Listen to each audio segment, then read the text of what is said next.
আল্লাহ তাআলাই এই স্ত্রী পুত্র পরিজন এর প্রতি আগ্রহ দুনিয়ার মধ্যে আমাদের প্রত্যেকের মধ্যে দিয়েছেন, ফলেই দুনিয়া এই পর্যন্ত আগাইছে। কেউ যদি নিজের স্ত্রী সন্তানের প্রতি এবং তাদের উপার্জন, তাদের খাদ্য খাবার সুস্থতা এগুলোর জন্য প্রচণ্ড আগ্রহ বোধ না করত, তাইলে মানুষ জন্তু জানোয়ারের মতো।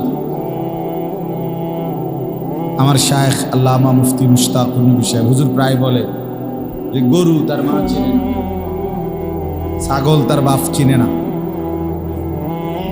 কুকুর বিড়াল তার জন্মদাতাকে চিনে না, তার এটা দরকারও লাগে না, সে তার মতো। কিন্তু মানুষ এরকম না। ওই দেখেন ওই বাচ্চারা, আরে ওই দেখেন, সরাও মিয়া হেরের সরাও থেকে বসির।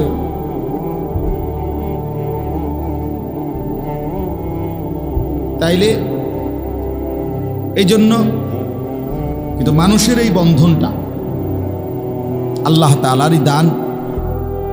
আল্লাহ তাআলাই এই আগ্রহ, শাহওয়াত মানে আগ্রহ এবং সুতীব্র আকাঙ্ক্ষা আল্লাহ দান করেছে। যেমন ধরেন কোরআন শরীফের আয়াত থেকে বুঝবেন, কোরআনুল কারীমের মধ্যে আছে যুয়্যিনা লিন-নাসি হুব্বুশ শাহওয়াত। আল্লাহ তাআলা বলেন যে আল্লাহই মানুষের জন্য সৌন্দর্যমণ্ডিত করে দিয়েছেন তার মনের আশা আকাঙ্ক্ষা ভালোবাসা কিছু জিনিসের প্রতি। এটা আল্লাহই করে দিয়েছেন। আল্লাহ বলছেন কি কি? মিনান নিসা, এক নাম্বার তার স্ত্রীদের প্রতি, দুই নাম্বার ওয়াল বানিন সন্তানাদির প্রতি, তিন নম্বর ওয়াল কানাতিরিল মুকান্তারা মিনাল যাহাবি ওয়াল ফিদ্দা, রাশি রাশি স্বর্ণ রৌপ্য মানে টাকা পয়সা উপার্জন, এটার প্রতি। প্রতিটা মানুষই চায় রোজগার করতে, কামাই করতে, উপার্জন করতে। এই আগ্রহ আল্লাহ বলছেন আমি দিছি। স্ত্রীর প্রতি আগ্রহ আমি দিস, আল্লাহ সাজিয়ে দিয়েছে। সন্তানাদির প্রতি আগ্রহ আল্লাহ তাআলাই সাজিয়ে দিয়েছে। চার নাম্বার ওয়াল খাইলিল মুসাওয়ামা, চিহ্নিত ঘোড়া, দামি ঘোড়া, সুন্দর ঘোড়া।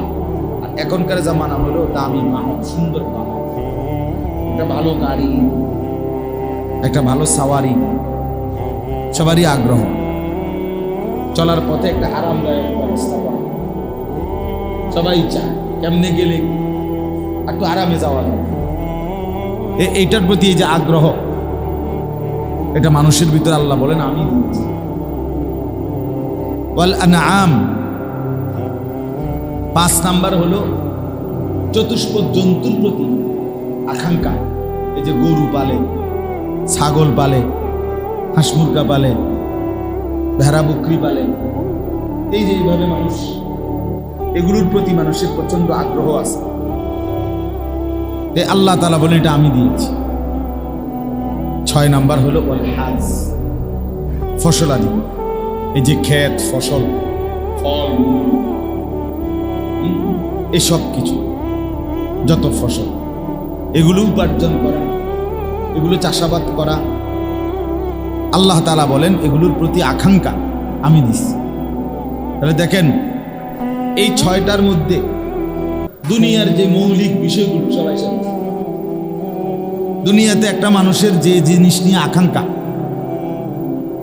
হ্যাঁ, স্ত্রী, সন্তান, জমানো টাকা পয়সা, ভালো সাওয়ারি গাড়ি, চলাফেরার বাহন, চতুষ্পদ জন্তু এবং ফল ফসল, এগুলোর প্রতি আল্লাহ তাআলা বলেন যুয়্যিনা লিন-নাস, আমি আল্লাহর পক্ষ থেকেই এগুলো মানুষের জন্য সাজিয়ে দেওয়া হয়েছে, এগুলোর প্রতি আকাঙ্ক্ষা। তাহলে দুনিয়া আল্লাহ তাআলাই সাজিয়েছেন এবং দুনিয়ার মধ্যে এই ব্যবস্থাপনাগুলো আল্লাহ তাআলাই সাজিয়েছেন। সূরা কাহাফের মধ্যে আছে ইন্না জাআলনা মা আলাল আরদি জিনাতান। আল্লাহ তাআলা বলেন এই জমিনের যা কিছু আছে সব আমি বানিয়েছি জিনাতাল্লাহা, জমিনের সৌন্দর্য হিসাবে আমার বান্দার কাছে আকর্ষণীয় করে, সুন্দর করে, লোভনীয় করে আমি বানিয়েছি, আমি বানিয়েছি। তাইলে এখন দেখেন, উপার্জন, কামাই রোজগার, স্ত্রী সন্তানের জন্য প্রত্যেকটা মানুষের ভেতরেই এই মানসিকতা, এই ইচ্ছা আকাঙ্ক্ষা, এটা আল্লাহ তাআলার দান।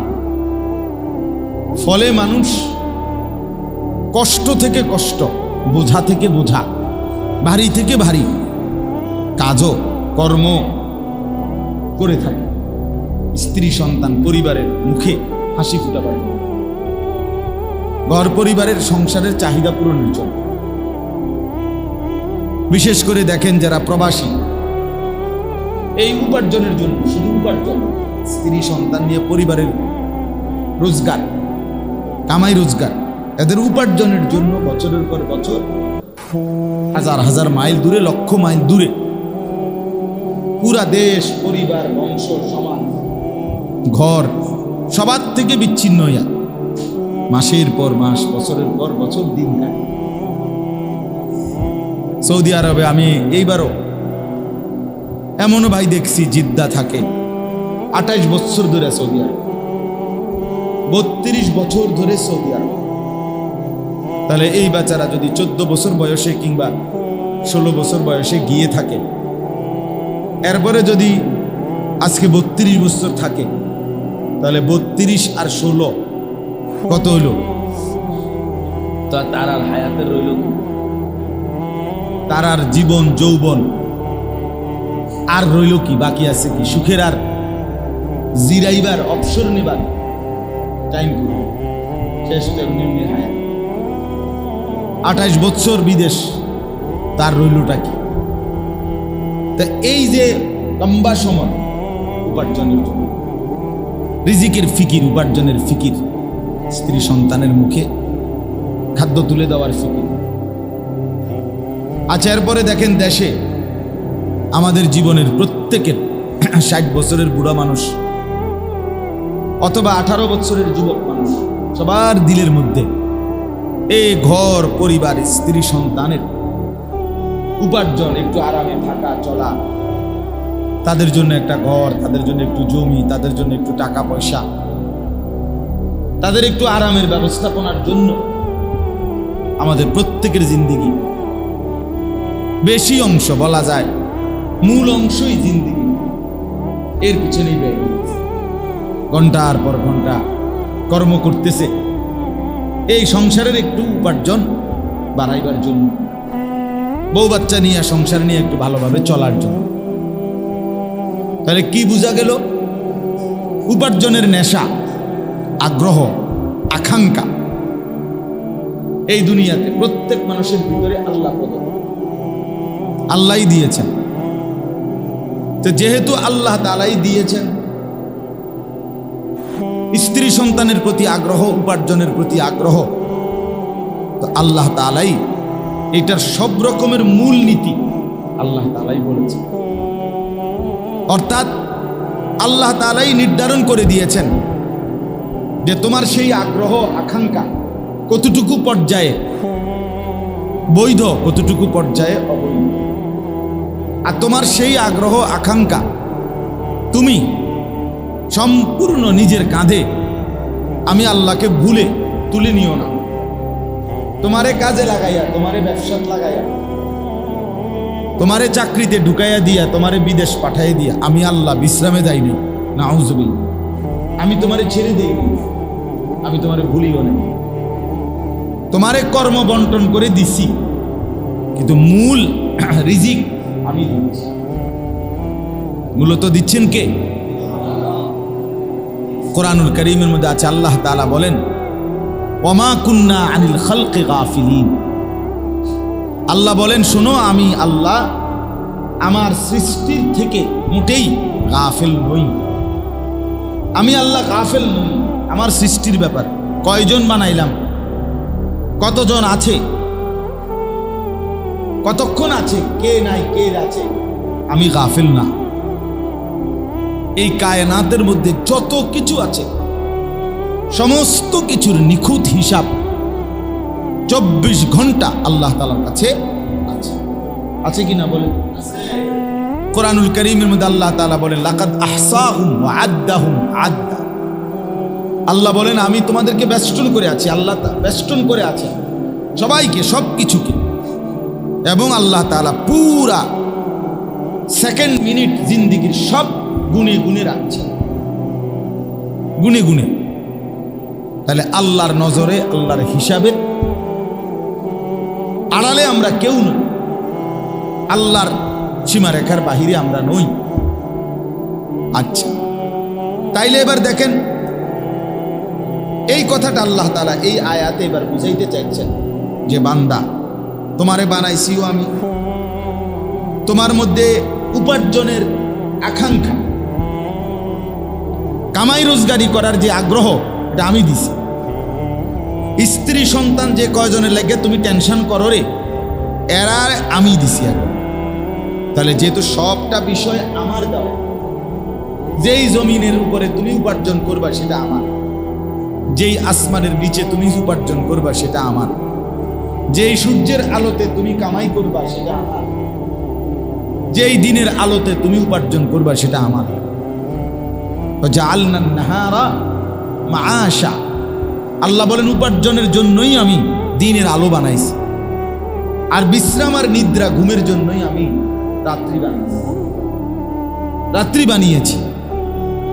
তাইলে আল্লাহ তাআলা বলেন সব যেহেতু আমার, উপরের দিকে যা তাও আমার, নিচের দিকে যা তাও আমার, তুমিও আমার, পরিবারও আমার, অর্থ উপার্জনের এই আগ্রহ এটাও আমার। সব যেহেতু আমার, তাহলে আমার নির্দেশনাটা, আমার ফয়সালাটা, আমার কথাটা তোমার দিলে লাগে না কেন, অন্তরে বসে না কেন? আমার কথাটাকে তুমি বারবার প্রত্যাখ্যান করো। কথা বুঝেন না? যেখানে আল্লাহ তাআলাই বললেন তুমিও আমার, স্ত্রী সন্তানও আমার, আসমান জমিনও আমার, সবই আমার, উপার্জনের আগ্রহ বানাইছি আমি। তাইলে তুমি অন্যায়ভাবে উপার্জন করো কেন? হারাম রোজগার করো কেন? আমার নিষেধ অমান্য করো কেন? আর আমার কথার উপরে তোমার আস্থা নাই কেন? আমি তো বলেছি বারবার যে আমি তোমার স্ত্রী সন্তান যে কয়জন নিয়ে তোমার ফ্যামিলি, এটা আমি দিছি, আমার হিসাব আছে। অতএব আমি আমার হিসাব মতে প্রত্যেকের রিজিক পৌঁছাবো। এটা তুমি বুঝতেছো না, মানতেছো না কেন? তুমি কেন আমার নিষেধ, আমার হুকুম, আমার বিধান লঙ্ঘন করছো কেন? কোরআনুল কারীমের মধ্যে আল্লাহ তাআলা বিভিন্নভাবে আল্লাহ তাআলা কোরআনে কথাটা বলছেন, ওয়া কাদ্দারা ফীহা আকওয়াতাহা। আল্লাহ তাআলা বলেন আমি জমিনের মধ্যেই আমার সমস্ত সৃষ্টির জন্য, তাদের জন্য যে কুত, খাদ্য, আহার আমি আল্লাহ তাআলা নির্ধারণ করেছি। তাহলে আমার জমিনের মধ্যে আমার মাখলুকের রিজিক আমি রাখছি। কথা বুঝছেন কিনা বলেন? আল্লাহ তাআলা কোরআনে বলেন ইন্না কুল্লা শাইইন খালাকনাহু বিকাদার, নিশ্চয়ই আমি আল্লাহ সব কিছু সৃষ্টি করেছি পরিমাণ মতো। ঘাটতির কোনো সুযোগ নেই, ঘাটতির কোনো কি নাই সুযোগ। ওই এই কোনার ছেলেগুলো বেশি যন্ত্রণা করতেছে নাসির ভাই, মানে দুই একজন ফাজিল আছে, এই দুই একটা ফাজিলের কারণে বাকিরা কষ্ট পাইতেছে। দুষ্ট কোনো সবাই হয় না, এটা নিয়ম। যেই কোনো মজমাতে দুষ্ট কি হয় না, 100 জনে লাইন ধরলে লাইন ভাঙ্গে একজন, 100 জনে কোনো লাইন ভাঙ্গে না, কিন্তু ওই একজনই পুরা 100 জনরে তখন যন্ত্রণা দেয়। সবাই তখন কথা শুরু করে, এই বেটা তুমি লাইন ভাঙছো, এই লাগিয়ে গেল মাসে গেছে। এখানে দুষ্ট একজন বা দুইজন আলগা জিন সোয়ার হয়েছে, এরা বাকিদেরকে যন্ত্রণা দিতেছে জিনের কারণে। এই জন্য তোমরা আপাতত জিন তাড়ানোর জন্য কমপক্ষে আউযু বিল্লাহি মিনাশ শাইতানির রাজিম এটা পড়ো, তো কামে দেখবে জিন দেখো আলগা যেটা বর করছে এটা চলে যাবে। তাহলে আল্লাহ তাআলা বলেন ওয়া ইম মিন শাইইন ইল্লা ইনদানা খাযাইনুহু। আল্লাহ তাআলা বলেন এমন কিচ্ছু নাই, আমার এই সৃষ্টিতে এমন কিছুই নেই যার জন্য আমার কাছে অসংখ্য ভান্ডার খনি নাই, এমন কিছুই নেই। মানে তুমি এটা মনে করো না বান্দা বাতের চাইল আমার কাছে এটা হিসাব করা যে 27 টন 25 টন 200 টন, না না বেটা বেকু, যে এটাই আমার সবটাই খাজানা খাজানা ভান্ডার ভান্ডার। ওয়া ইম মিন শাইইন ইল্লা ইনদানা খাযাইনুহু। আমার কাছে ভান্ডার আছে বেটা। লিল্লাহি খাযাইনুস সামাওয়াতি ওয়াল আরদ। আল্লাহ বলেন আসমান এবং জমিনের সমস্ত ভান্ডার আল্লাহর নিকট। কার নিকট? লাহু মাকালিদুস সামাওয়াতি ওয়াল আরদ। আল্লাহ বলেন আসমান এবং জমিনের সমস্ত কিছুর চাবি আমার হাতে। কার হাতে? ওয়া ইনদাহু মাফাতিহুল গায়ব লা ইয়ালামুহু ইল্লা হু। না, লা ইয়ালামুহা ইল্লা হু। আল্লাহ তাআলা বলেন সমস্ত অদৃশ্য বিষয়ের চাবিকাঠি আল্লাহরই হাতে। লা ইয়ালামুহা ইল্লা হুয়া। তিনি ছাড়া আর কেউ তা জানে না কোনটা কোথায় কদ্দুর। আল্লাহ তাআলা কোরআনুল কারীমের মধ্যে বলেন ওয়ামা তাদরি নাফসুম মাযা তাকসিবু গাদান। কেউ জানে না আগামী মিনিট, আগামী ঘন্টা, আগামী দিন, আগামীর সময়ে সে কি উপার্জন করবে, এটা আমি জানি। জানে কিনা বলেন? আল্লাহ তাআলা বলেন ইয়ালামু মা বাইনা আইদিহিম ওয়া মা খালফাহুম। পিছনের যা তাও আমি জানি, সামনের যা তাও আমি জানি, তাও আমি জানি। তাইলে আসমান ও জমিনের সমস্ত কায়নাতের ভান্ডার আল্লাহ আল্লাহর। আল্লাহ তাআলা বলেন আমার কাছে সব কিছু আছে, পর্যাপ্ত পরিমাণ, হিউজ পরিমাণ, বিপুল পরিমাণ। কোনোভাবেই আমার কাছে কোনো ঘাটতি বলতে, কমতি বলতে, কোনো সিজন, কোনো মৌসুম, কোনো অবস্থা, কোনো হালাতেই আমি আল্লাহর কাছে কমতি ঘাটতির বলতে কিছু হইতে। হ্যাঁ, আল্লাহ এরপরে বলেন ওমা নুনাজ্জিলুহু ইল্লা বিকাদারিন মা'লুম। তবে আমি আল্লাহ তাআলা সব কিছু নাজিল করি পরিমাণ মতো, নির্ধারিত একটি পরিমাণ। এটা আমার বন্টন, এটা আমি আল্লাহ তাআলার ফয়সালা, এটা আমার তাকদীর। আমি সব কিছু সেটিং করে ধারাবাহিকভাবে পরিমাণ মতো নির্ধারিত সেভাবে নাজিল। আপনি মনে করেন আপনার আজকে আগামী 10 বছরের যা পেঁয়াজ লাগবে এটি আপনার খেতে হয়ে গেছে মনে করেন, তো এটি তুইবেন কো? কথা বোঝেন নাই? আমি পেঁয়াজ তো হয়ে গেছে মাশাআল্লাহ, এটি রাখবেন কোন? 10 বছরের পেঁয়াজ এটি পচে যেত না? তাইলে তাহলে এই বছরে যদি সব পেঁয়াজ উঠে হয়ে যায় আগামী 30 বছরের পেঁয়াজ, তাহলে এটি থাকবো কই? কথা বুঝছেন? আগামী 30 বছরের চাউল যদি সব ধান হয়ে যায় এবার, তো এতগুলো গোডাউন পাইবেন কই? আপনি রাখবেন কই?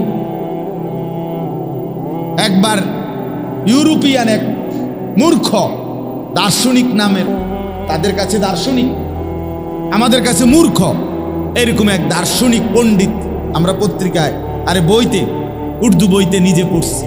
সে বেটা ঘোষণা দিছিল আগামী 30 বছরের ভিতরে যদি জনসংখ্যা নিয়ন্ত্রণ করা না হয়, বার্থ কন্ট্রোল, জন্ম নিয়ন্ত্রণ ঠিকমতো করা না হয়, তাহলে এই ইউরোপের মধ্যে গম, ইউরোপের মানে রুটির জন্য যে মেন উপাদান গম, এটার প্রচন্ড ঘাটতি হয়ে যাবে। মানুষ ক্ষুধা, দারিদ্র্য এবং দুর্ভিক্ষের নিশ্চিত মুখোমুখি হবে। মজার ব্যাপার হলো ওইখানে রিপোর্টে লিখছে ওই কিতাবে যে পরবর্তী অল্প সময়ের ব্যবধানে ওই যেই দেশগুলোর উপরে সে ভবিষ্যৎবাণী করছিল ওই দেশগুলোতে এই পরিমাণ গম উৎপন্ন হয়েছে, শেষ পর্যন্ত গুদামজাত করে অসংখ্য অগণিত টনে টনে গম তারা আগুনে পুরাইয়া জ্বালাইয়া ছাই করে গেছে। এটি থনের আর জায়গা না, আর কোনো ব্যবস্থাপনাই নাই। বাট এটি থুইব কই? এটি কি মাটির তলে নি থুইত? তাইলে ওমা নুনাজ্জিলুহু ইল্লা বিকদারিন মা'লুম। সাংঘাতিক কথা এটা আল্লাহ।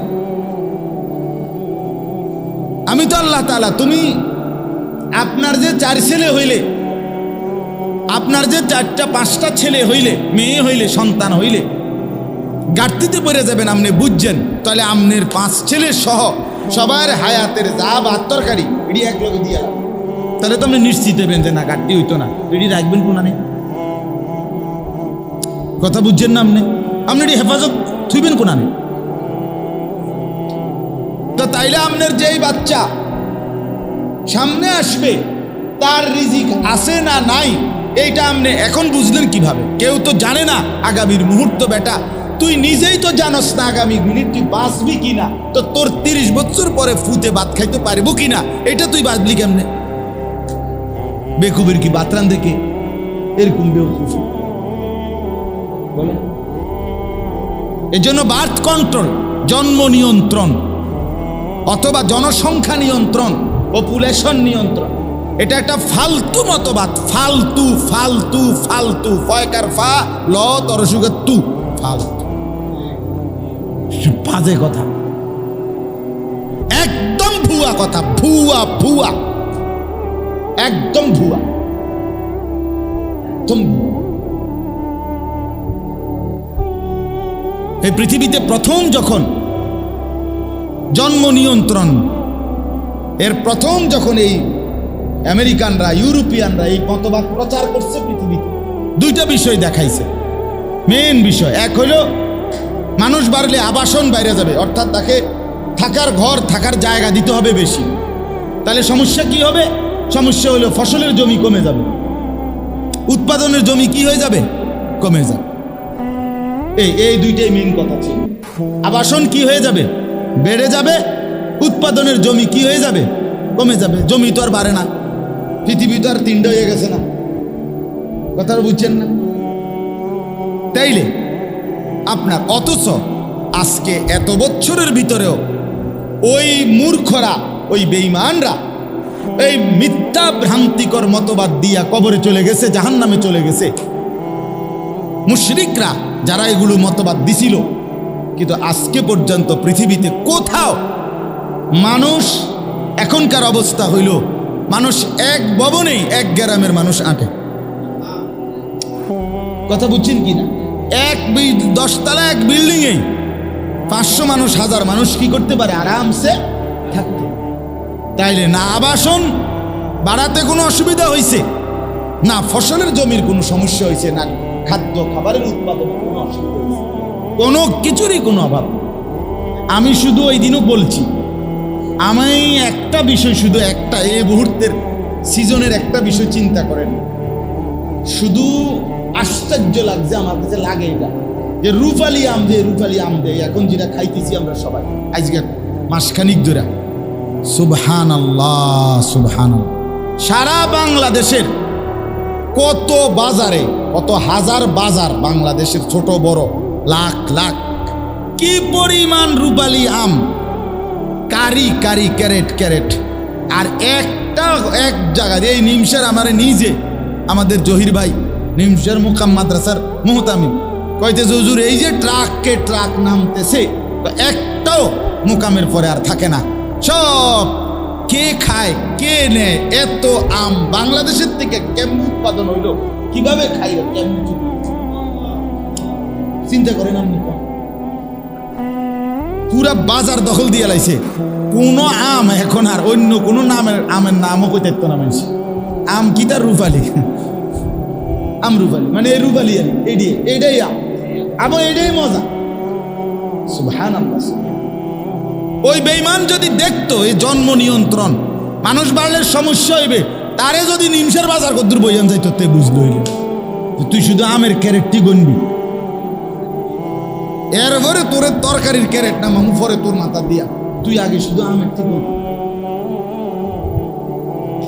এরপরে না রয়েছে তরকারি। কি সমস্যা হয়েছে বলেন? তা আল্লাহ তাআলা বলেন, আমি আল্লাহ তাআলার কাছে আমার ওয়া ইম মিন শাইইন ইল্লা ইনদানা খাযাইনুহু, আমার জমিন, আমার হিসাব, আমার পরিকল্পনা আমি রব্বুল আলামিন অপরিকল্পিতভাবে কিছুই করি নাই। আর আমি আমার সৃষ্টির ব্যাপারে আমি গাফেল নই। আমি বানাইছি কয়জন, খাওয়াবো কয়জন, দেবো কয়জন, জায়গা লাগবে কদ্দুর, ফল লাগবে, ফসল লাগবে, খাদ্য লাগবে কদ্দুর, রিজিক লাগবে কি, এটা আমি আল্লাহর কোনো হিসাব ছাড়া এমনি দিয়া অনেকটা ফেঁসে ফিরে গেছি। এইটার নাম বুঝি আল্লাহ? নাউজুবিল্লাহ। এটা কি খামখেয়ালি কথা? এতটা অযৌক্তিক, অবাস্তব, অবান্তর কথা। তাইলে এই আয়াতের মূল বক্তব্য হলো, আপনাদের কাছে আমি যে কথাটা বুঝাইতে চাচ্ছি, এই যে কয়জন বসছেন, আমারও এখানে বয়ান করার কথা ছিল না। আমার আজকে বয়ান ছিল গাজীপুর, ঢাকা। জুমার নামাজ পড়াইবার কথা ঢাকা, মোহাম্মদপুর, কোনোটাই হইছে না। দেশের এই পরিস্থিতি, ঢাকাতেও যাই নাই, মাহফিল এলাকাতেও যাই নাই। আমি তো এমনি স্বাভাবিকভাবে চান্দিনাতেও জুমা পড়াই, রেজিস্ট্রি, সাব রেজিস্ট্রি জামে মসজিদে, তো এইখানে জুমা পড়াইছি। আজকে আর বয়ান হবে না। ওই মাহফিলগুলো, দুইটা মাহফিলের একটাও। পরে আমাদের মাওলানা ইয়াসিন জাফরি ভাই, মুফতি নাসির ভাইয়ের মাদ্রাসার আজকের এই মজলিস আমার বড় ভাই আসবেন ইনশাআল্লাহ। এই কারণে ওনারা খুব আবদার করছেন। ঠিক আছে, বলে বলাই দরকার, এমদিয়া জাফাই কুতেল লিস,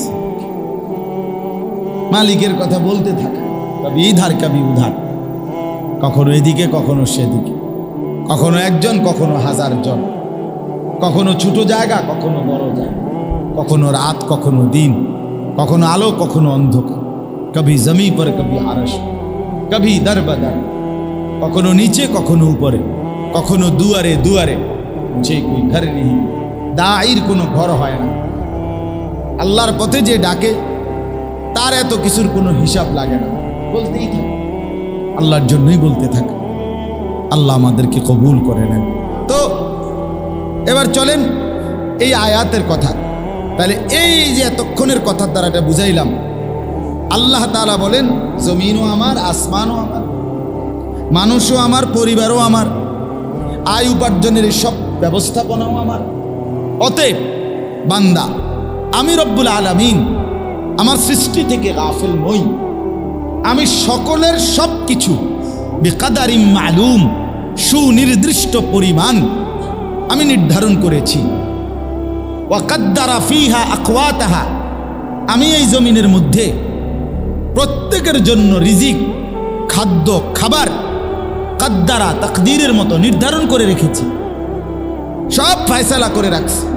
অতএব এই নিখুঁত হিসাব, আল্লাহর নিখুঁত ফয়সালা থাকার পরেও আমি আপনি আল্লাহর হুকুমের লঙ্ঘন করে হারাম এবং অবৈধ উপার্জন কিংবা সন্তান পরিজনকে আল্লাহ থেকে বিমুখ করা, আল্লাহ থেকে সরিয়ে ফেলা, আখিরাত ভুলাইয়া দেওয়া, এটা করব কেন? কেন করব? এই আয়াত দেখেন এবার আল্লাহ কি বলেন, ওয়ামা মিন দাব্বাতিন ফিল আরদ। আল্লাহ তাআলা বলেন এই জমিনের মধ্যে, ফিল আরদ মানে জমিন, জমিনের মধ্যে বিচরণশীল এমন একটি প্রাণীও নেই। অর্থাৎ এই জমিনের মধ্যে মানুষ বলেন, গরু বলেন, ছাগল বলেন, হাঁস বলেন, মুরগি বলেন, কুকুর বলেন, বিড়াল বলেন, সাপ বলেন, বিচ্ছু বলেন, পিঁপড়া বলেন, মাকড়সা বলেন, যা বলেন, যা কিছু জমিনের মধ্যে চলাচল করছে, হ্যাঁ, মাটির উপরে হোক আর মাটির নিচে হোক, পাহাড়ের উপরে হোক আর সাগরের গভীরে হোক, এক কথায় আসমানের নিচে যা, সবই তো জমিন।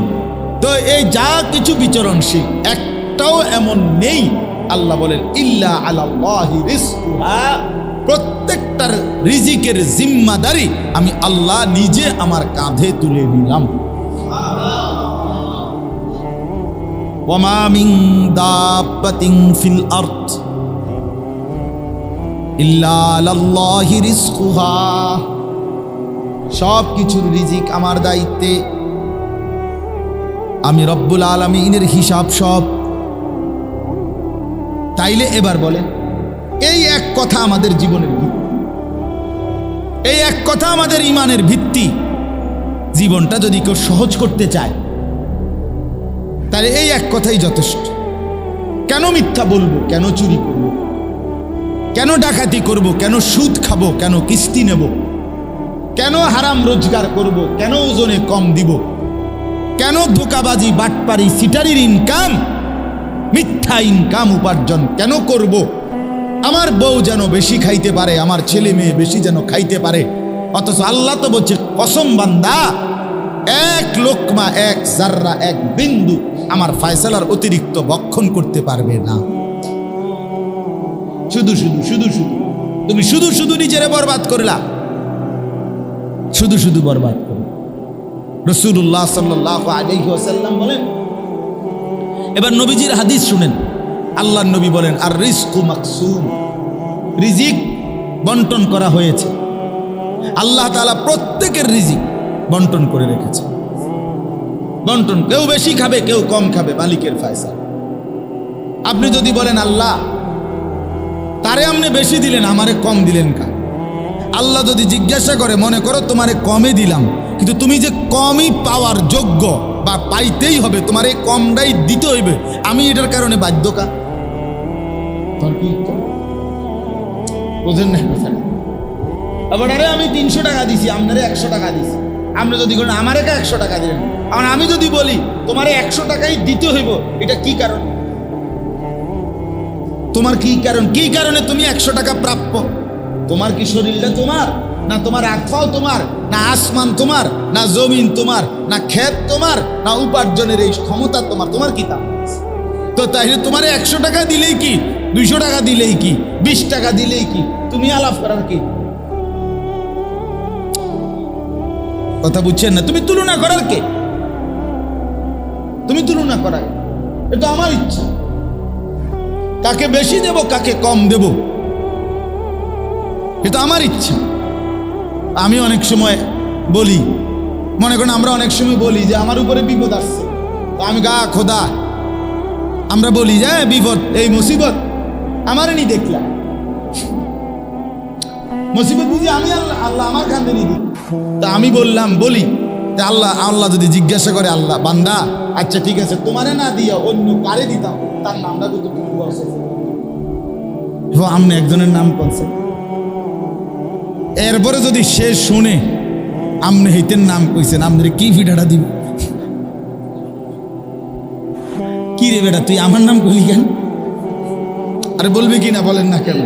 তাইলে এই কথা বলার কোনো যুক্তি আছে? আপনি যে বললেন আল্লাহ আমারে কম দিলেন, তারে বেশি দিলেন কেন? সে যদি প্রশ্ন করে আমারে কম দিত, এটা তুই চাইলি কেন?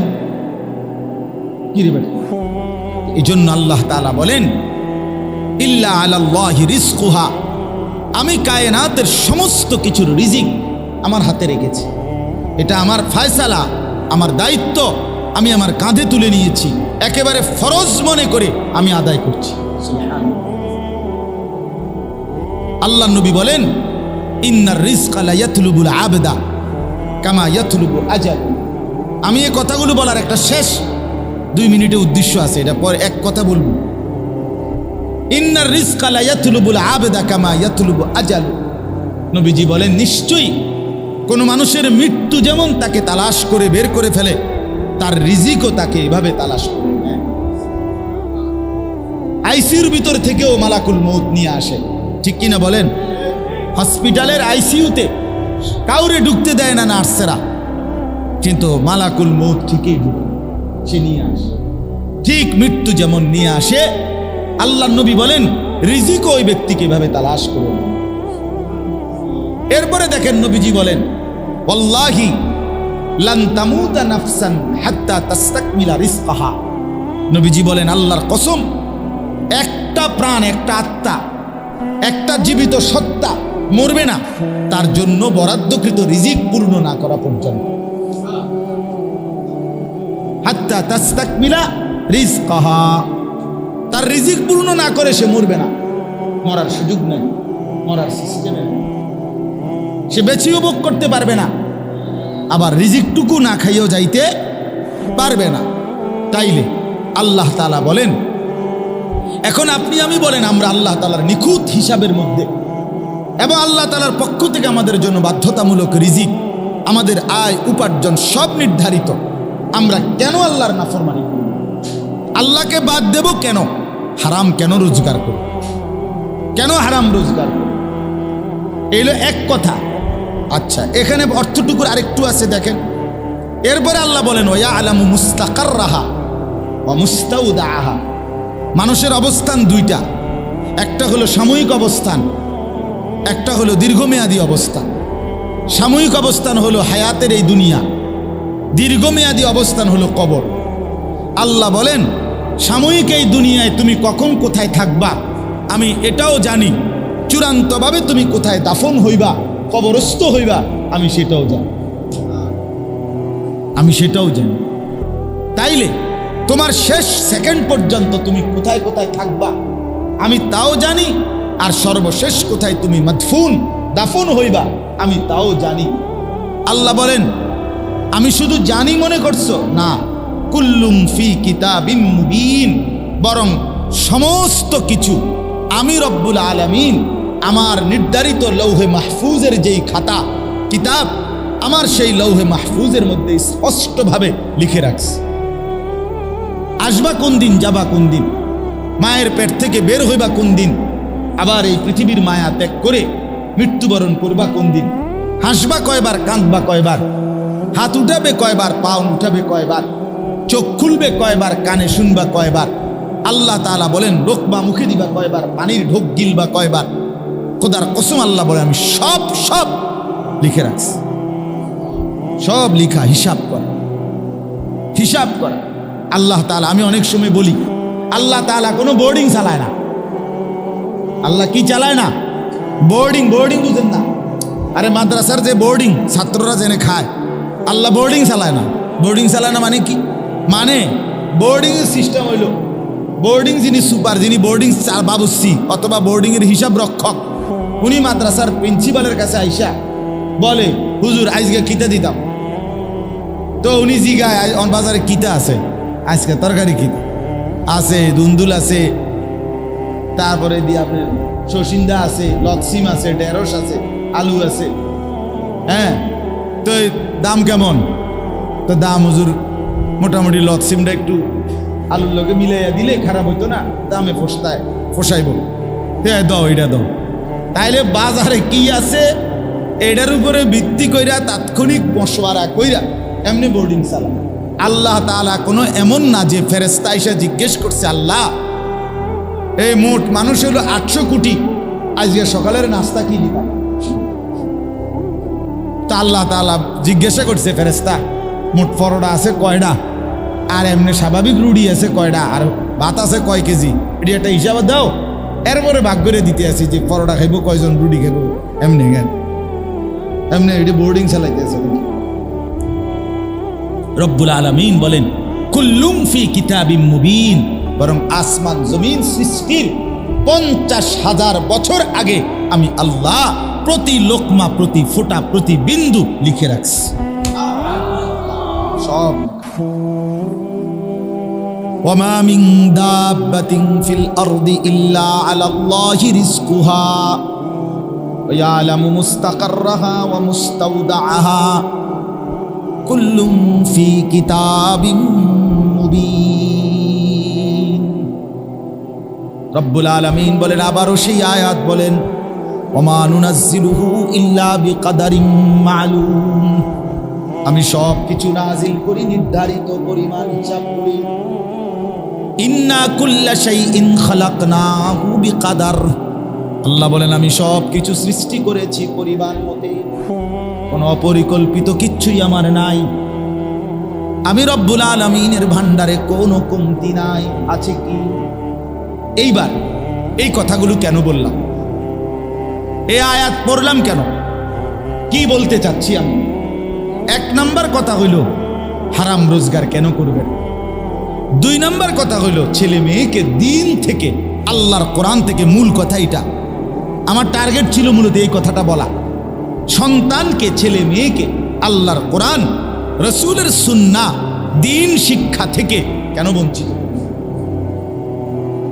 এই কারণে কি যে এইভাবে পড়লে, এইভাবে দিন শিখলে, আল্লাহর কোরআন নবীর সুন্নাহ শিখলে, কোরআন সুন্নাহর ইলম অর্জন করিলে ঠিক মতো খাইতে পাবে না, ঠিক মতো দুনিয়ার হায়াত চলবে না, খাদ্যের কষ্ট পাবে, থাকার কষ্ট পাবে, বিয়া করতে অসুবিধা হবে, জিফুত কম হইব, অথবা টাকা পয়সার টানা হেঁচড়া পড়বে, অভাবে পড়বে। এটাই ছিল বিষয়। যদি এইটা মানসিকতা না হয় তাহলে বাচ্চাকে আল্লাহর কোরআন থেকে, যদি এটাও কারণ না, বলে আপনি যদি কর না বাতের চিন্তায়, টাকার চিন্তায়, উপার্জনের চিন্তায় আমি আমার বাচ্চাকে কোরআন শিখাই নাই, এই চিন্তায় না, তাইলে তো আপনি আর চাইতে বড় গাদ্দার যে আপনি আল্লাহকে বিশ্বাসই করেন না, আল্লাহর কোরআন লাগবে এটা মনেই করেন না। তো আপনি কি জাতের মুসলমান বলে? একজন মুসলমান যে তার সন্তানকে কোরআন শিখাইল না, কি কারণ হইতে পারে? দুই কারণ হইতে পারে। এক কারণ হইল ভাত মাছ চাল ডাল চাকরি উপার্জন, দুনিয়া চলার ক্ষেত্রে কষ্ট পাবে। কথা বলেন না কেন? এটা একটা কারণ হইতে পারে, এই কারণে পড়াইলাম। আরেকটা হলো আমি আল্লাহকেই মানি না, কোরআনকেই মানি না, ইসলামকেই মানি না, এটা কিছু কোনো পড়ালেখা, আমি এটাই মনে করি। তো দুটার কোনোটার অনুমতি আছে কি?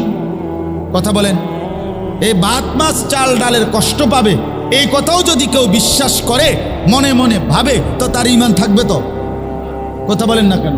আল্লাহ তাআলা এতভাবে বলার পরও তুমি বলতে আসো না আপনি ফাইতেন না।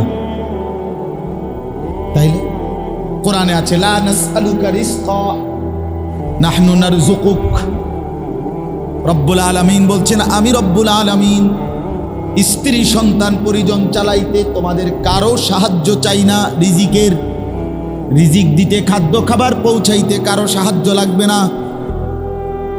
হ্যাঁ, নাহনু নারযুকুকা, আমি আল্লাহ একাই সকলকে রিজিক দেব। আল্লাহ বলেন ওয়ালা তাকতুলু আওলাদাকুম খাশিয়াতা ইমলাকিন, ক্ষুধার ভয়ে, অভাবের ভয়ে, দারিদ্রতার ভয়ে সন্তানকে মেরে ফেলো না। নাহনু নারযুকুকুম ওয়া ইয়্যাহুম, আল্লাহ বলেন আমি তোমাকেও রিজিক দেব, তোমার সন্তান পরিবারকেও রিজিক দেব।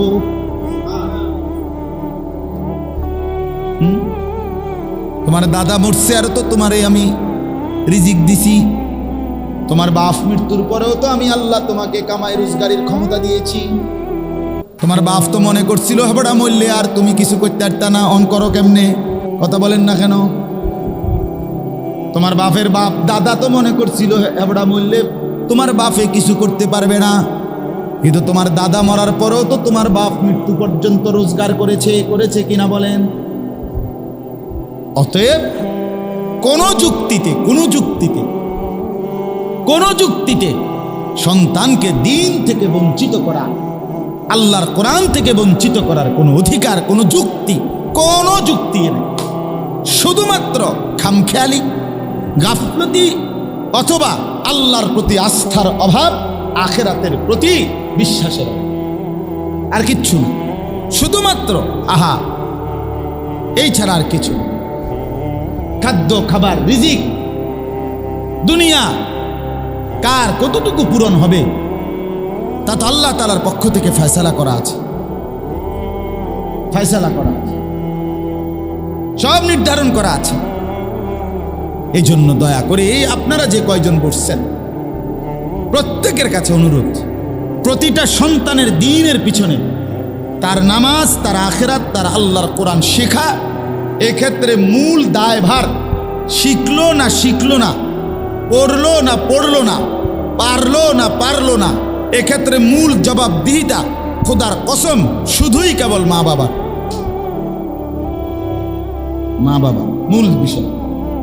সাফ কথা মনে রাখবেন। অর্থাৎ কি বুঝাইতে চাইছি বুঝেন নাই?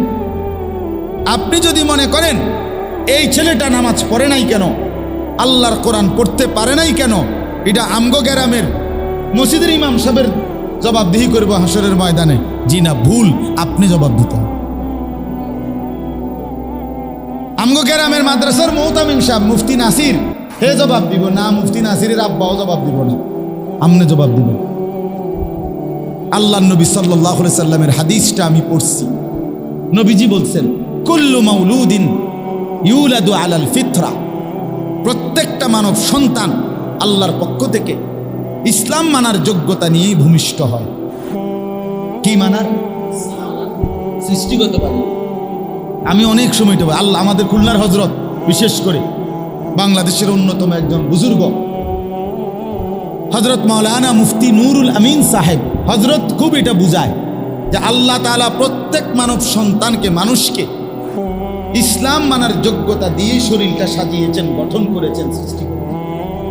হজরত বলেন, এখানে জেদ্দুরে, এইখান থেকে এদ্দুর, এই তালু হাতের জেদ্দুর, মানুষের এই মুখের এখান থেকে এইখান এদ্দুর, অর্থাৎ আল্লাহ যে বলছে দুই হাত দিয়া সমস্ত মুখমণ্ডল ধৌত করা, এটা যে একটা ফরজ অজুর মধ্যে, এইটা জেদ্দুর, এখানে জায়গাটাও এদ্দুর, পানি লইলে এখানে পূর্ণ হবে এদ্দুর, অর্থাৎ আল্লাহ পাক মানার যোগ্যতা দিয়েই শরীরটাকে গঠন করেছে।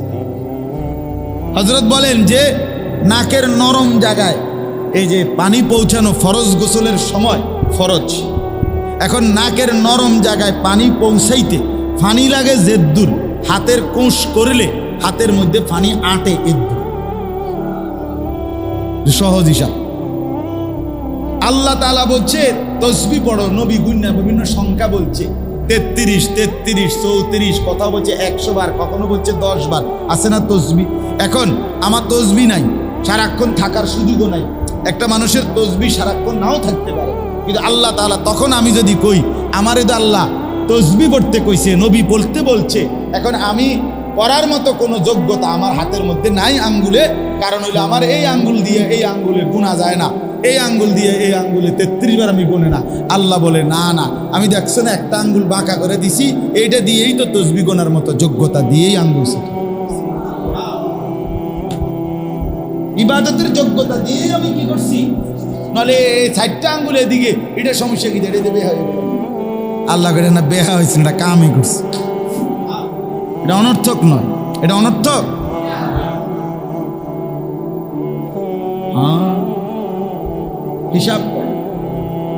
হিসাব করা। কুল্লু মাউলুদিন ইউলাদু আলাল ফিতরা, আল্লাহ তাআলা বলেন আমি রুকু সেজদার উপযুক্ত যোগ্যতা দিয়েই কনুই কেন কনুই বাঁকা হয়, কেন কোমর বাঁকা হয়, কেন তুমি বসতে পারো, কেন তুমি শুইতে পারো, গরু কেন বসতে পারে না, ছাগল কেন সোজা হইতে পারে না, সাপ কেন সোজা হইয়া দাঁড়াইতে পারে না, এই গাছ কেন বসতে পারে না? হ্যাঁ, আল্লাহ বলেন কোন সৃষ্টি শুধু দাঁড়িয়েই থাকে, আমার কোন সৃষ্টি শুধু উপর হইয়াই আছে গরু ছাগল, আমার কোন সৃষ্টি শুধু বসেই আছে পাহাড়গুলো, আমার কোন সৃষ্টি শুধু শুয়ে আছে যেই সমস্ত কীট পতঙ্গ মাটির সাথে লম্বা হওয়া সাপ বিচ্ছু এগুলো, কিন্তু তুমি দাঁড়াইতেও পারো, উপরও হইতে পারো, বসতেও পারো, শুইতেও পারো, তো তোমার শুধু ভাত পাস, শুধু পেশাব পায়খানা, শুধু যৌন চাহিদা পূরণের জন্যই যদি হইতো, তাহলে ওই গরু ছাগল কুকুর বিড়াল সাপ বিচ্ছু এগুলোর তো আমি এক অবস্থাতে রাখাই, তাদের খাদ্য, তাদের মানে যৌন চাহিদা, তাদের পেশাব পায়খানার প্রয়োজন পূরণ করতেছি, ঘুমের প্রয়োজন পূরণ করতেছি, তো তোমারে কেন আমি আল্লাহ 4 ভাবে বানাইলাম, দাঁড়াইতেও পারো, উপরও হইতে পারো, বসতেও পারো, শুইতেও পারো। রব্বুল আলামিন বলে শুধু ভাত মাছ চাল ডাল, শুধুমাত্র খাদ্য পানি আর ঘুম আর পেশাব পায়খানা আর যৌন চাহিদা পূরণের জন্য নয়, বরং আমার নামাজ, আমার সেজদা, আমার ইবাদত করার জন্য বানাইছি বলেই আমার ইবাদত নামাজের মধ্যে দাঁড়াইতে হয়, উপর হইয়া রুকু দিতে হয়, আত্তাহিয়াতুর জন্য বসতে হয়, সেজদা দিতে শুইতে হয়। এই জন্য আমি আল্লাহ শরীরের গঠনটাই এভাবে বানাইছি। নইলে তুমি নামাজ পড়বা কেমনে, নইলে তুমি রুকু দিবা কেমনে, নাইলে তুমি আত্তাহিয়াতুর জন্য বসবা কেমনে, নাইলে তুমি সেজদা দিবা কেমনে? হ্যাঁ, এই জন্য যেই সমস্ত অপদার্থ নামাজ পড়ে না, এগুলো মানুষও না, প্লাস্টিকও না। হ্যাঁ হ্যাঁ, আমি তো সবসময় বলি এগুলো যেগুলো বেনামাজি, যেগুলো বছরের পর বছর ফজরের নামাজ পড়ে না, 5 ওয়াক্ত নামাজ পড়ে না, এগুলোকে আফ্রিকার জঙ্গলে কিংবা সুন্দরবনের জঙ্গলে ওই জন্তু জানোয়ারদের সাথে শিফট করলেই ভালো ছিল। তারা ওদের সাথে থাকলে সবচেয়ে আরাম পাইতো, কারণ তাদের সমগোত্রীয় জাতি তারা পাইতো, তাদের মতোই প্রাণী তারা পাইতো। তারা তখন মজা পাইতো যে আমরা এমন এক জগতের সাথে আছি যেখানে কেউ সেজদা দেয় না, কেউ রুকু করে না, কেউ আজান দেয় না, এখানে কোনো নামাজ দেয়। তাইলে একটা সুন্দর লাগতো যে আমরাও জানোয়ার, লগে থাকিও জানোয়ার, কিন্তু এখানে তো মানুষ থাকে। আর আল্লাহ তাআলা মানুষকে তো বানাইছেন গোলামের জন্য, ইবাদতের জন্য। এই জন্য মানুষ সেজদা ছাড়া থাকে কেমনে? মুসলমান সেজদা ছাড়া থাকে কেমনে? হ্যাঁ বলেন মিয়া? এইখানে যে কয়জন আছেন, এই ছেলে পেলে তোমরা যে কয়জন আছো, তোমরাও মনে রাখো, জিন্দিগি মানে সদর বদন না, জিন্দিগি মানে মোবাইল না, জিন্দিগি মানে তামাশা। হ্যাঁ, আল্লাহ নবী সাল্লাল্লাহু আলাইহি সাল্লাম বলছেন, তো আমি যে উদ্দেশ্যে বলতেছিলাম,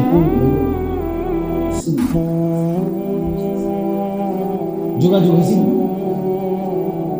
আচ্ছা মাসা, আমার তো কথা বলার কথা ছিল 10-15 মিনিট। মাশাআল্লাহ। তাইলে এরপরে নবীজি বলেন ফাআবাওয়াহু ইউহাফিদানিহি, তাইলে আমার গাড়ি আগায় যাইতে বলেন, আমার গাড়ি কি পাঠান?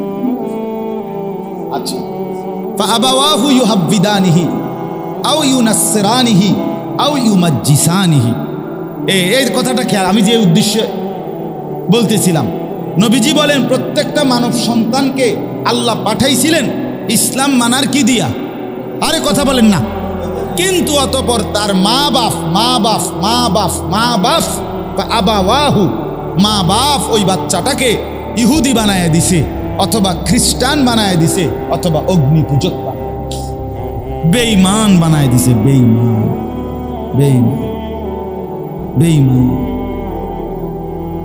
24 ঘন্টায় বড় হাতেরে দেখাইছে, আব্বা আমার এই 60 বছরের হায়াত, 50 বছরের হায়াত, বিড়ি ছাড়া আমি কোনোদিন চলি না, কাজে আগুন ছাড়া কোনোদিন থাইকো না, আর আগুনের সাথে যেন তোমার গভীর সম্পর্ক থাকে, এই জন্য আমি মরলেও তুমি বিড়ি ধরাইবা। নাই তো কি, আগুনের সাথে পরিচয় করাই দিছে, আগুনের সাথে পরিচয় করাই দিছে।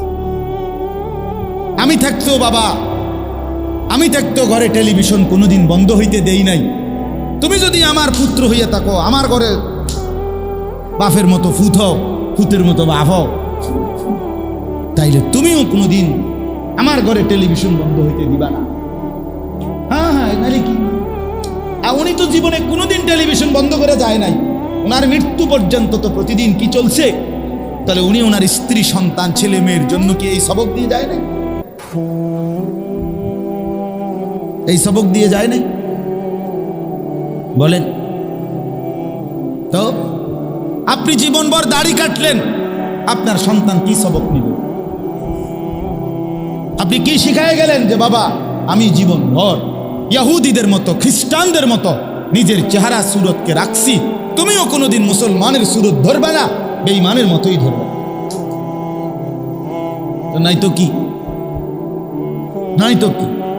আর নাই তো যে বাবা বিষয়টা কি এই, আমি চলতেছি বাবা বেঈমানদের মতো, তুমি ওইবা জোনায়েদ বাগদাদির মতো, হেতে যদি কত এটা আমনে হইতে অসুবিধা কি? কথা বলেন না কেন? একজন লোক যদি কয় যে বিড়ি খাইতে খাইতে তার ফুতেরে যদি কয় বাবা বড় হইয়া চেষ্টা করিবা, একবারে বাইজিদ বোস্তামি হইবার চেষ্টা করিবা, তো হেই ফুতে যদি কয় আব্বা যে এটা আমনে আমারে হইতে বলতেছেন, এটা আমনে হইতে সমস্যা কি? কথা বলেন না কেন? আমনের গায়ে একা সেটা সয় না, আমনে কা ভালো হইলেন না, আপনি কেন হারাম খাইলেন, আপনি কেন অবৈধ উপার্জন? তাইলে আমার বলার উদ্দেশ্য হইল ওই আগের কথা আবার মিলান। রব্বুল আলামিন রিজিক সবার বরাদ্দ রাখছেন, শুধুমাত্র টাকার জন্য, খাদ্য খাবারের জন্য সন্তানকে দিন থেকে বঞ্চিত করেন না, লাভ হবে না। মা বাবা দায়ী থাকবে, নবীজি বলছেন মা বাবা দায়ী থাকবে। এই মহল্লার যে কয়জন মুসলমান আছেন মৃত্যু পর্যন্ত ওসিয়ত করে যাবেন, যে আমার সংসার, আমার সন্তান, আমার বংশের কেউ যেন মাদ্রাসা ছাড়া একজনও যেন না, সবাই আল্লাহর কোরআন যেন শিখে। আলহামদুলিল্লাহ, আমার আব্বা, আমরা 5 ভাই 3 বোন, আমার বাবা রেখে গেছেন। আমরা 5 ভাই 3 বোন, আর আমাগো ভাই বোন আর ছেলে মেয়ে মিল্লা, আর আমার মা আছে এখন বরাবর 25 জন। আমরা 25 জন, আমার গুণা একবারে 25 জন। এই 25 জনের মধ্যে আমাদের 5 ভাই 3 বোন, আমরা হলাম 8 জন, মা হইলে 1 জন, তাহলে 9 জন। তাহলে 25 জনের থেকে 9 গেলে আর কত থাকে? 16, 9, 16 জন। এই 16 জন বাচ্চার একজনও আল্লাহর কোরআন ছাড়া, রসুলের সুন্নাহ শিখে নাই, কোরআন শিখে নাই, একজনও নাই, একজনও নাই। আলহামদুলিল্লাহ, একজন। এবং আল্লাহর ঘরে এইবারও মক্কায় মদিনায় আল্লাহ যে কয়দিন রাখছে, এইবারও হজ্জে মালিকের কাছে তওয়াফে তওয়াফে আল্লাহর ঘরে বারবার এই দোয়া করছি যে আল্লাহ আমার খানদান, আমার বংশ যেন একজনও কোরআন ছাড়া না হয়। কোরআনে আছে আল্লাহ নবী ইব্রাহিম আলাইহিস সালাম দোয়া করছেন, ওমিন যুররিয়াতিনা উম্মাতান মুসলিমাতান। ইব্রাহিম নবীর দোয়া, আল্লাহর ঘর কাবা বানাইয়া ইব্রাহিম নবীর দোয়া আছিল যে আল্লাহ আমার বংশধর, ওমিন যুররিয়াতিনা, আল্লাহ আমার বংশধরকে সর্বযুগে উম্মতে মুসলিমা, আপনার অনুগত বানাইয়েন। ওমিন যুররিয়াতিনা উম্মাতাম মুসলিমাতাল লাক ওয়া আরিনা মানাসিকানা। আল্লাহ আমারে, আমার সন্তান বংশধরকে আপনার ইবাদতের, আপনার বন্দিগির সমস্ত নিয়ম কানুন শিখায়া দেন। কেমনে পড়বো নামাজ, কেমনে দেব যাকাত, কেমনে করব হজ, কেমনে করব কোরবানি, আপনার বন্দিগি আপনি শিখায়া দেন। অতুবা আলাইনা, যা কিছু ভুল ভ্রান্তি গুনাহ নাফরমানি তওবা করছি মাওলা, আপনি মাফ করে দেন। ইন্নাকা আনতাত তাওয়াবুর রহিম, আপনি তো সবচেয়ে বেশি তওবা কবুলকারী, আপনি দয়ালু মেহেরবান। আরো শুনেন, আরো শুনেন, আল্লাহর কোরআনে আল্লাহ বলেন ইব্রাহিম নবীর আরেকটা দোয়া। ইব্রাহিম নবী আল্লাহর কাছে দোয়া করে বলেছেন, রব্বি জাআলনি মুকিমাস সালাহ, আল্লাহ আমি ইব্রাহিমকে মৃত্যু পর্যন্ত পূর্ণ নামাজি বানান। কি বানান? কি বানান? সবাই বলেন, ওয়ামিন যুররিয়াতি, ওয়ামিন যুররিয়াতি, সাথে সাথে বললেন এবং আমার বংশধর সন্তানাদিদেরকেও নামাজি বানান। রব্বি জাআলনি মুকিমাস সালাতি ওয়া মিন যুররিয়াতি, আল্লাহ আমাকেও নামাজি বানান, আমার সন্তানদেরকেও নামাজি বানান।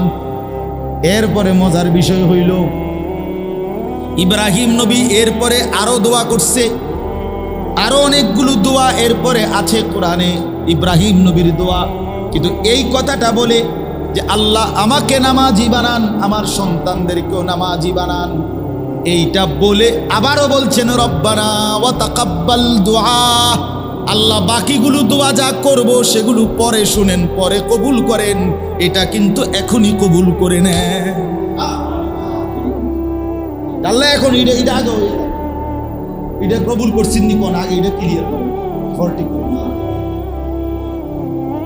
বুঝেন না? একসাথে 13 মিনিটের দোয়া যা কইছি আল্লাহ, ভাত মাছ চাল ডাল কাঁথা বালিশ সবই এক লগে দিয়ে, না না, ইব্রাহিম নবীর কথা বলছি, এইটা আগে আলাদা দোয়া যে আল্লাহ আমাকেও নামাজি বানান, আমার সন্তানদেরকেও নামাজি বানান।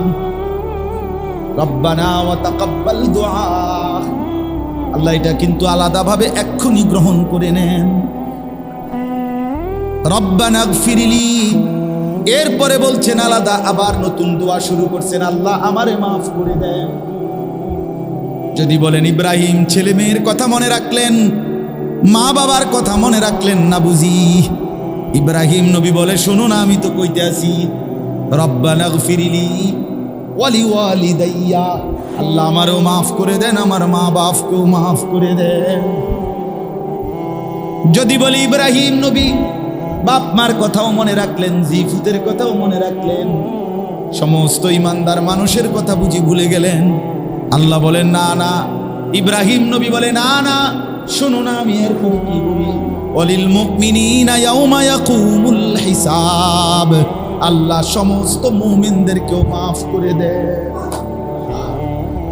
আর কি বাকি, ইয়াউমা ইয়াকুমুল হিসাব, যেদিন হিসাবের দিন হবে সেদিন আমারও মাফ করেন, মা বাপকেও মাফ করেন, সমস্ত ইমানদার মুমিনদেরকেও মাফ করে দেন। হ্যাঁ, এই জন্য বাপ ফিকির চাই, ফিকির চাই, দিন শিখান সন্তানকে, দিন শিখান। এই ছোট ছোট মাদ্রাসাগুলো কষ্ট করে, বহুত কষ্ট করে চালায়, টানা হেসরা অভাব সব সময়, কিন্তু এরপরও আল্লাহর কোরআন নিয়ে, আল্লাহর দিন নিয়ে আঁকড়াই আছে, বহুত কষ্ট করে। আপনারা যদি সবাই আন্তরিক না হন তাইলে হবে কেমনে? আপনাদের একটা ছেলে, এইখানেও যে কয়জন ছেলে আছো ভাইয়া, আল্লাহর দিন শিখো, স্কুলে পড়ো, শুরু করে দিছো পড়ালেখা, কোনো সমস্যা নাই, আগে পিছে পড়ো। স্কুলে যাওয়ার আগে 1 ঘন্টা কোনো এক ফাঁকে 30টা মিনিট আল্লাহর কোরআনের জন্য সময় দাও। 6 বছর লাগুক, কোরআন শরীফ শুদ্ধ হয়ে যাবে। বিকালবেলা একটু সময় দাও, মুরব্বী যে কয়জন আছেন চা দোকানের থেকে কদ্দুর সময় মসজিদে দেন। বনবিড়ি আর চা বিস্কুটের এই ফালতু সময় থেকে বেহুদা সময় নষ্ট না করে আল্লাহর কোরআনের জন্য কিছুটা সময় দাও, বরকত হবে, হায়াতের দাম বাড়বে, আখিরাতে সুন্দর হবে, স্ত্রী সন্তান পরিজন দিন পাবে, প্রত্যেকেই তার বাবা মাকে অনুসরণ করে, আপনি না বললেও সে আপনাকে অনুসরণ করে, এটা বাস্তব। আমার ছোট ছেলে আপনার সাফওয়ান, আমার 2 ছেলে, ছোট ছেলে, সারাক্ষণ বাসায় নামাজের মুসল্লারে ভাঁজ করে, টুল আছে টুলের খাড় করায়, ওয়াজ কি ওয়াজ, কেউ বোঝে না হেতে কি কয়, আল্লাহ কইতে পারবো। আমার বড় মেয়ে, আমার বিবি অনেক সুপারি কইছে, আমার হেতে কি কয়, হেতে কি কয়, কিন্তু মাগার উড়ে এলায় সব। হ্যাঁ, সে তো তার বাবা, আমি সে তো দেখছে আমারে, দেখছে, তাহলে বোঝা গেল সন্তান তার বাবাকে কি করে, ফলো ফলো। আমার বড় মেয়ে, আমার বিবি সব সময় হিজাব পরে, বোরকা পরে, হিজাব। আমি এ পর্যন্ত আলহামদুলিল্লাহ, আজকে আমার ছোট্ট মেয়ের বয়স 3 বছর, সেপ্টেম্বরে পূর্ণ হবে।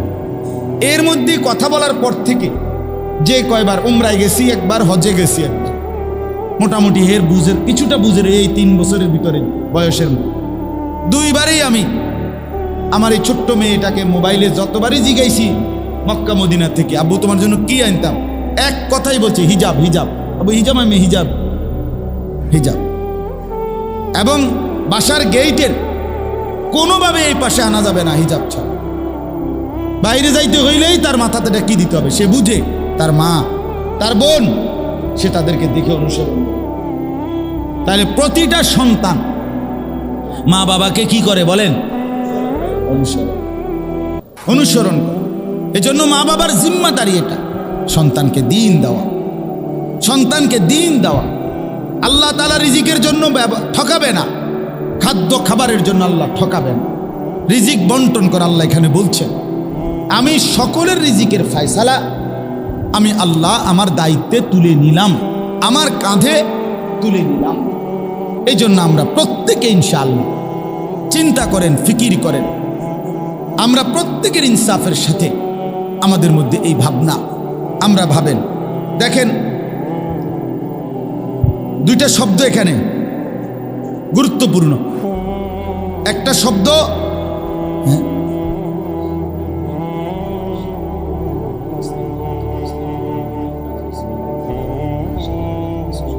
কি কি দিব,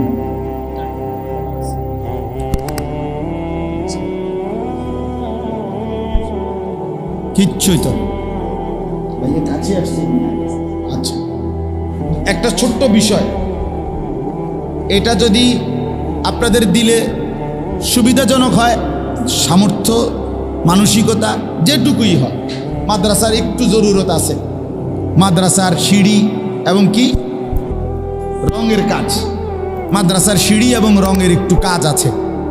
তাইলে এইটার জন্য আপনারা কেউ উঠাউঠি করেন না, আমার পরম শ্রদ্ধেয় বড় ভাই, ভাইয়া আমার উস্তাদও, ভাইয়া আমার ছোটবেলায় পড়ালেখা করাইছে আদর করে। প্রথম জীবনের প্রথম প্রাইমারি স্কুল পাশ করার পরে ভাইয়া কুলে করে আমারে মাদ্রাসায় দিয়ে আসছে। নোয়াখালী লক্ষ্মীপুর টুমচর মাদ্রাসায় বাসের সিটে বসায় নাই, ভাইয়ের কোলে বসাইছে। বসাইয়া মাদ্রাসায় ৪র্থ শ্রেণীতে ইয়াজদাহুম ভর্তি করাই দিয়ে আসছে। এরপর আবার ভাইয়ে ১.৫ মাস পরে গিয়ে আবার আনছে মাদ্রাসার থেকে। প্রথম ২-৩ বছর ভাইয়াই আমার সব জায়গায় নিয়ে যাইতো, আনতো। এবং আমার অনেক শ্রদ্ধেয় আমাদের গোটা ফ্যামিলির, আমার যেহেতু আব্বা ২০১৫ সালে ইন্তেকাল করছেন, এরপরে বড় ভাই আমাদের মুরব্বী অভিভাবক। ভাইয়া ইনশাআল্লাহ কথা বলবেন সংক্ষিপ্ত। কয়েকজন ছাত্রকে কি দিবে? সবক না দিবে না পাগড়ি? সবক দিবে। সবক দিবে মনে হয়, সবক দিবে কয়েকজন ছাত্রকে। এরপরে দোয়া করবে। এই জন্য আপনারা উঠেন না, অল্প একটু সময় কথা বলবে। কিন্তু মাঝখান দিয়ে যদি মনে করেন নগদ হোক অথবা পরেই হোক, যেমনি সুবিধা হয়, এই 2টা মিনিট চলে আসছেন ভাইয়া। আসতে আসতে মাদ্রাসার এই রং এবং সিঁড়ির এই কাজের জন্য যেটুকু টাকা, যাই আপনাদের মন হয় একটু বলবেন কিনা বলেন, বা দিবেন কিনা। যদি কেউ দেন ইনশাআল্লাহ বরকত হবে। অথবা যদি সবসময় দিছেন, আগেও দিছেন, আমি তো এই মাদ্রাসায় আরও আসছি, আমার খুলনার হজরত আসছে, আমার শায়েখ আসছে, হ্যাঁ, অনেক বড় বড় ওলামায়ে কেরাম কিন্তু এই মাদ্রাসায় আসছে আল্লাহর দয়া। এই জন্য আজকেও অনুরোধ করতেছি, কেউ বলবেন কিনা যে পরে ইনশাআল্লাহ আমি 1000 টাকা দেবো বা 2000 বা 500 টাকা, আল্লাহ বরকত দেবে ইনশাআল্লাহ। বলেন, নামটা লিখে নেন। কি নাম আপনার? ফরিদ আহমদ মুন্সি। ভাইয়া 1000 টাকা দিবে, আল্লাহ কবুল করেন, মাশাআল্লাহ। আর কেউ বলেন? আল্লাহ, বলেন মাশাআল্লাহ। চাচা জানের নাম কি? জি, হাজি শহীদ, মাশাআল্লাহ। চাচা জান দিবে 1000 টাকা, আল্লাহ কবুল করে। যাই হয়, যেটুকুই হয়, অংশগ্রহণ হইল। বলেন 500 টাকা হইলে 500 টাকাই বলেন, নগদ হইলে নগদ দেন। হ্যাঁ, মাশাআল্লাহ, আল্লাহ 1000 টাকা দিয়েছে।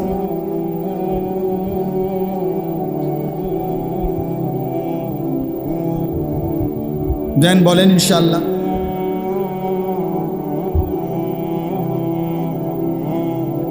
আল্লাহ তাআলা আপনাদেরকে তৌফিক দান করেন। আমরা প্রত্যেকে দেখেন একটা জিনিস বাস্তবতা, রিজিক এবং আমাদের এই উপার্জন, একটা মানুষের 2টা ইবাদত মুসলমানের। একটা হলো তার শরীর দিয়ে ইবাদত, আর একটা হলো অর্থ দিয়ে ইবাদত। প্রত্যেক মুসলমানের জন্য তার আর্থিক ইবাদতও তার ইবাদতের অংশ। অর্থাৎ জাকাত ফরজ হলে জাকাত দিতেই হবে, কোরবানি ওয়াজিব হইলে কোরবানি দিতেই হবে, হজ ফরজ হলে হজ করতেই হবে, এবং নফল দান সাদাকা নিয়মিত করা, এটা জান্নাতি মুমিনের সিফাত। জান্নাতে যে একেবারে স্বাভাবিক সিফাত, যে নামাজ পড়বে সে দানও করবে, এটা আল্লাহর কোরআনের কথা। এই জন্য সব জায়গায় আল্লাহ তাআলা এক মুসলমানের স্বাভাবিক পরিচয়, আপনি কম হোক, 2 টাকা হোক, 20 টাকা হোক, 5 টাকা হোক, কাউকে ফিরাই দিতে নাই। এই যে আমরা অনেক সময় অভাবী কোনো মানুষ দেখলে কত কত মন্তব্য করে, টাকা দিব না 5 টাকা, এবার মন্তব্য, হ্যাঁ কিতা করে, ওনানে নিয়ে টিয়া খরচ করে, সুদে লাগায় না, হেবটা এমন যেন আব্দুল কাদের জিলানী, মানে উনি ওনার টাকা পয়সা চলা ফেরা উঠা বসা নড়া চড়ার মধ্যে কোনো গুণা বলতে কিচ্ছু নাই, মাকরু নাই, সমস্ত দোষ ওই বেড়ার, এই যে বেড়ার সব দোষ না, উনি একেবারে জিন্দা উলি, বুঝছেন নি? না, এটা না, বরঞ্চ কোনো ব্যক্তি, এটা আমাদের জন্য উচিত, মুসলমান মাত্রই দান করে, মুসলমান মাত্রই সেজদা করে। কোরআন শরীফে আছে রাত গভীরে যে তাহাজ্জুদ নামাজ, আল্লাহ তাআলা কোরআনের যেই আয়াতে তাহাজ্জুদ নামাজের কথা বলছে, ওই আয়াতেও অমিম্মা রাযাকনাহুম ইউনফিকুন, আল্লাহর রাস্তায় দান করার কথা বলছি। বিশ্বাস করে তাহাজ্জুদ নামাজ মানে রাত গভীরেও যদি কেউ সেজদা করে উচিত ওই সময়ও আল্লাহর রাস্তায় সাদাকা। আমার ছোট্ট জীবনে আমার একটা ছোট্ট আমল আছে, চেষ্টা করি মাঝে মধ্যে। আমি বেশিরভাগে তো রাত 2টা 3টা বাজে যখন মাহফিল থেকে কখনো কোথাও দূর থেকে ফিরলে টোলের জায়গায় যেখানে টোল নেয় ব্রিজের ওইখানে অনেক ফকির থাকে, গরিব মানুষ থাকে। তো রাত্রে 2টা 3টা বাজে আমি কম বেশি কিছু টাকা দিতে চেষ্টা করি। তো আর মনে মনে ভাবি যে আল্লাহ যে বলছে রাত গভীরে আমার বান্দা দান করে, এই সবটা আশা করি পাবো। এই জন্য মাশাআল্লাহ 500 টাকা দিচ্ছেন, 200 টাকা দিচ্ছেন। আল্লাহ তাআলা আপনাদেরকে ভরপুর বরকত দান করেন। আল্লাহ তাআলা আপনাদেরকে কবুল করেন, মঞ্জুর করেন। আমরা প্রত্যেকে ইনশাআল্লাহ সন্তানদেরকে দিন শেখাবো। একজন সন্তানকেও দয়া করে বঞ্চিত করবেন না। এখানে যে বাচ্চাগুলো মাদ্রাসায় পড়তেছে আলহামদুলিল্লাহ আপনাদেরই মহল্লার ছেলে, আপনাদেরই মানুষ, আপনাদেরই সন্তান। আজকে হয়তো মনে হইছে ছোট্ট, স্বাভাবিক, কিন্তু একদিন বুঝবেন, একদিন ভাববেন, অবশ্যই মনে করবেন, দেখবেন যে এরাই আখিরাতে আপনার নাজাতের উসিলা হবে। আমার বাপ, আমরা কিতাবে পড়ছি এক ঢোক পানি, এক চুমুক দুধের বরকতেও অনেককে আল্লাহ তাআলা জাহান্নাম থেকে মুক্তি দিয়ে দিন।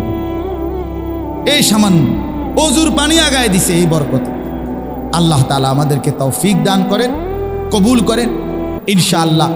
ভাইয়া এখন আপনাদের সামনে এই বাচ্চাগুলোকে সবক দিবে এবং সামান্য কথা বলে ইনশাআল্লাহ দোয়া করবে।